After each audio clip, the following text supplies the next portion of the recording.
Today we'll take a look at how Christians and Jews survived into the 20th century and how they're coming together. In the first century, there were many Jewish sects. The Natsarim became modern Christians, and the Pharisees became our modern Orthodox Jews. These are the only two Jewish sects making it to modern times. There were the Essenes in the desert. There were the Herodians that were a political sect. There were the Sadducees, who were the priestly caste that didn't believe in the resurrection from the dead, didn't believe in angels. There were the Pharisees, who were very fundamental lay devotees of the Torah. And then there was the Kingdom of God movement of Yeshua HaNatsari, Jesus of Nazareth. In a prior episode, we talked about how the Roman Emperor Constantine took over and changed the Natsarim into modern Christianity. But how did the Pharisees survive for 2,000 years and make it to the 21st century? Find out today.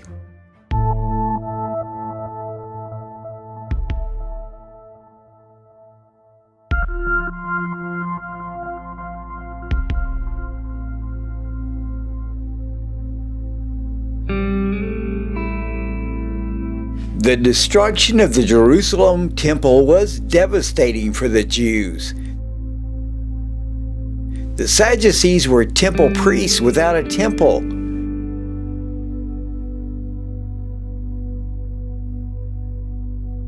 The Essenes were a celibate monk-like group. They disappeared. Of course, we already talked about what happened to the Natsarim, or Christians.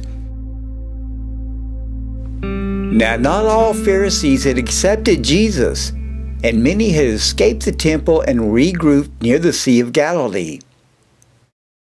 Whenever the temple was destroyed, the Pharisees that did not receive Jesus as the Messiah reconstructed Judaism in Yavneh on the northern side of the Sea of Galilee under the guidance of a rabbi named Samuel the Small.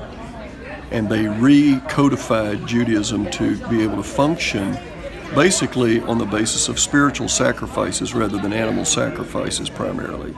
Well, that comes out of the covenant with David, where David was actually the instrument of God in introducing spiritual sacrifice into the Levitical system. That was the psalmody. So the Psalms are actually spiritual sacrifice. Well, that's the Messianic sacrificial system, is spiritual sacrifice.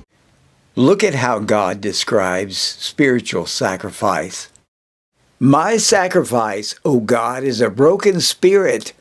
A broken and contrite heart you, God, will not despise.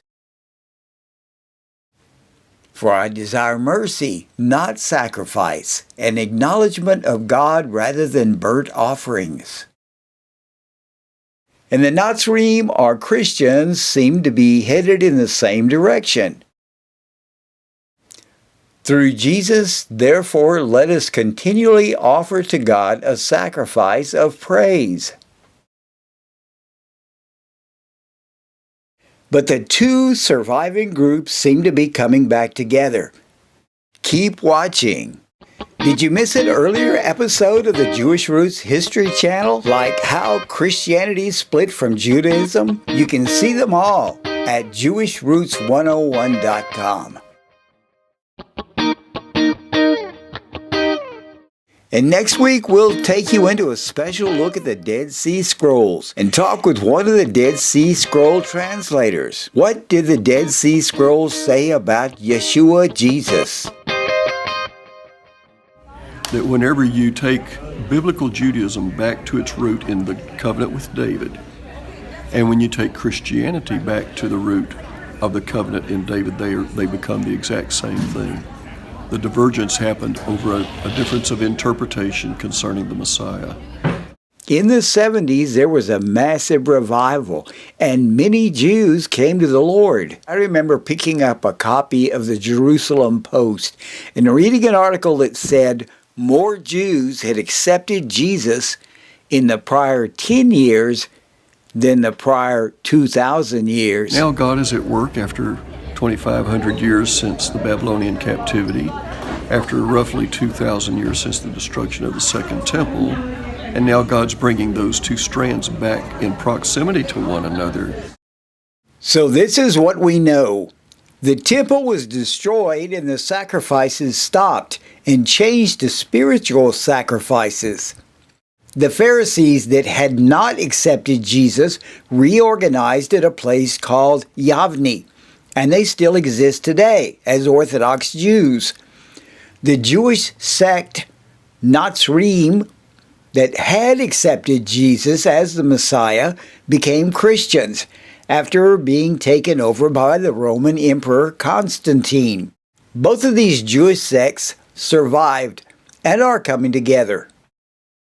And they're starting to learn about each other, to learn about the commonalities they have, and to begin to reopen the prophetic scriptures and understand God's intent for both sides of that equation.